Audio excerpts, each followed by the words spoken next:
Quadratic function के range का एक और एस्पेक्ट देखते हैं, range of quadratic expressions with function as a variable, है ना। मतलब क्या निकला कि अभी तक जो अपन क्वाड्रेटिक फंक्शन देख रहे थे वो किस फॉर्म में होता था, A X square plus B X plus C, और इस एक्सप्रेशन की रेंज अपन कैसे निकालते हैं, है ना, ये तो अपन डिस्कस कर चुके हैं। इस वाले क्वाड्रेटिक फंक्शन का है, यदि अपन जनरल ग्राफ बनाएं, इसका जनरल ग्राफ सपोज इस टाइप से बना लिया अपन ने, ठीक। अब डिपेंडिंग ऑन कि x की किन वैल्यूज के लिए हमको रेंज निकालनी है ना, मतलब सपोज x1 यहाँ पे है और x2 यहाँ पे है, इन सेट ऑफ वैल्यूज के लिए हमको रेंज निकालनी है।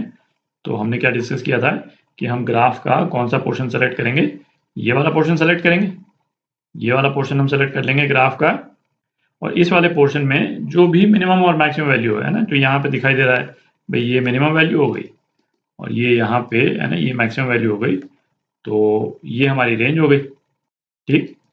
तो ये तो तब था जब वेरिएबल जो है वो x है। अब x की जगह सपोज एक कोई फंक्शन ही है जो वेरिएबल है ना, एफ एक्स इसका square plus B F X, है ना, प्लस सी। सपोज इस तरह का क्वाड्रेटिक एक्सप्रेशन दे रखा है, तो इस वाले केस में भी हम करते क्या है ना, y is equal to F X को सपोज मैं अल्फा लिख दूं, A alpha square plus B alpha plus C. अच्छा, इस वाले क्वाड्रेटिक एक्सप्रेशन का भी हम ग्राफ तो बना ही सकते हैं, है ना, जहाँ पे अल्फा की वैल्यू पे बिना रिस्ट्रिक्शन रखे हम एक ग्राफ बना लें। तो ये एक्स एक्सिस की जगह बेसिकली क्या हो गया, भाई अल्फा एक्सिस हो गई, इसको मैं हटा देता हूँ एक्स को, तो ये सिचुएशन हो गई। और अल्फा जो है वो क्या है, बेसिकली एफ एक्स। तो एफ एक्स किस तरह से डिफाइंड है ना, उससे डिसाइड हो जाएगा कि अल्फा की पॉसिबल वैल्यूज जो है वो क्या आ रही। तो सपोज अल्फा की पॉसिबल सेट ऑफ वैल्यूज जो है वो ये आती हैं, ये अल्फा की पॉसिबल सेट ऑफ वैल्यूज आती, मतलब एफ एक्स की रेंज, है ना, अल्फा 1 इधर है, अल्फा 2 इधर है। तो ग्राफ का कौन सा पीरियड अपन लेंगे, कौन सा पोर्शन, हम ग्राफ का ये वाला पोर्शन ले लेंगे रेंज निकालने के लिए, आप देख रहे हैं। और इस वाले पोर्शन में जो मैक्सिमम मिनिमा हो उसके बेसिस पे हम ये y की रेंज निकाल लेंगे, ठीक। तो करने का लॉजिक यही है ना, एक एग्जांपल करते हैं, है ना, उससे आपको और क्लियर हो जाएगा। Find the range of quadratic function F X is equal to, है ना, इस फॉर्म में दे रखा है, इसको मैं y बोल देता हूँ, y is equal to sine square theta minus sine theta minus X, ठीक। जैसा अभी अपन ने डिस्कस किया, है ना, इसको एक जनरल क्वाड्रेटिक इक्वेशन में ले लेते हैं अपन, अल्फा को साइन थीटा रख रहे हैं, तो alpha square minus alpha minus X, तो ये क्या हो जाएगा, y is equal to alpha plus 2 into alpha minus 3। अच्छा, यहाँ पे मैं ये कह दूँ कि भाई इस वाले एक्सप्रेशन की रेंज जो है वो तो हम बिना इस वाले प्रोसेस के भी कर सकते हैं, है ना, ये अपन पहले भी डिस्कस कर चुके हैं, है ना। साइन की सारी टर्म्स जो है एक स्क्वायर में ले करके, है ना, एक स्क्वायर की टर्म प्लस कांस्टेंट, वैसे करके भी करते हैं अपन, पर वो चीज़ जो है वो हर फंक्शन के केस में आप नहीं कर पाएंगे मेरे ख्याल से। तो ये वाला प्रोसेस इसको तो कर ही लें। तो अब ये जो एक्सप्रेशन आया है ना, इसका ग्राफ किस टाइप का होगा उसको बना लेते हैं एक बार। अल्फा की वैल्यू पे कोई रिस्ट्रिक्शन अपन नहीं रख रहे हैं, तो अल्फा माइनस 2 और अल्फा 3, ज़ीरो भी बना लेते हैं यहाँ पे, ज़ीरो, चलिए ज़ीरो यहाँ बना लेते हैं।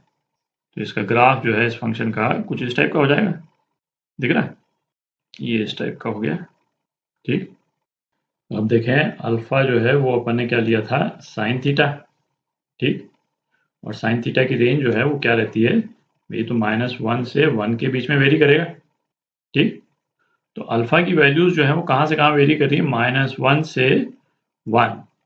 ये 1 जो है मिनिमा के रिस्पेक्ट में कहाँ लाई करता है, ये इस वाली इक्वेशन से निकाल सकते हैं अपन, है ना। इस वाले वर्टेक्स का जो एक्स कोऑर्डिनेट है वो क्या होता था, -b/2a, -b/2a, तो ये क्या हो जाएगा 1/2 ना, तो ये 1/2 पे है, तो 1 यहाँ पे कहीं पे है, ये 1, ठीक। अब आप देख ही सकते हैं ना, जो इस ग्राफ में से रेंज के लिए जो पोर्शन हमको सेलेक्ट करना है ग्राफ का, वो बस यही है, आप देख रहे हैं। इसका मिनिमम पॉइंट जो है वो इसी में इंक्लूड हो रहा है, और मैक्सिमा जो है वो कहाँ हो जाएगा, ये -1 पे। तो y मैक्स, है ना, -1 पे क्या हो गया, 1 + 1 -6, तो ये हो गया, ये -4 हो गया। और y min है ना, ये क्या हो गया है ना, वर्टेक्स का y कोऑर्डिनेट, तो ये क्या होता था -b/2a -d/4a, है ना, इस वाली इक्वेशन का। तो ये क्या हो गया -d है ना, b² + 24/4 -25/4। तो इस वाले फंक्शन की रेंज जो है वो रेंज क्या हो गई -25/4 से -4। ठीक, तो ये आपका आंसर। अच्छा, जैसे मैंने डिस्कस किया था है ना, इस वाले एक्सप्रेशन को तो आप वैसे भी कर सकते हैं, मतलब इन द सेंस कि भाई इसको अपन क्या लिख सकते हैं, साइन थीटा -1/2 का स्क्वायर, है ना, इससे sign square theta minus sine theta तो आ ही गया, प्लस 1/4 जरूर आएगा एक, तो ये एक -1/4 लगा दें और -6, तो ये क्या आ गया साइन थीटा -1/2 का स्क्वायर -25/4। तो इस वाले एक्सप्रेशन की मिनिमम वैल्यू कब होगी, जब ये ब्रैकेट वाली टर्म 0 हो जाए, क्योंकि अदरवाइज तो ये ब्रैकेट वाली टर्म पॉजिटिव ही रहेगी। ब्रैकेट वाली टर्म 0 कब हो रही है, जब साइन थीटा 1/2 के बराबर, आप देख रहे हैं अल्फा की वैल्यू 1/2, तो -25/4, और मैक्सिमम वैल्यू इसकी कब होगी, जब ये ब्रैकेट वाली टर्म मैक्सिमम हो, है ना, जब साइन थीटा -1 के बराबर, तो ये क्या हो जाएगा 9/4 हो जाएगा, 3/2 का स्क्वायर -3/2 का स्क्वायर, तो अपने पास में क्या आ जाएगा -4 आ जाएगा। ठीक, पर ये मेथड जो है ना, इसको आप ध्यान में रखें, क्योंकि ये फंक्शन जो है फिर वो अलग अलग तरह के फॉर्म में आ सकता है। तो एज अ प्रिंसिपल है ना, करने का तरीका ये है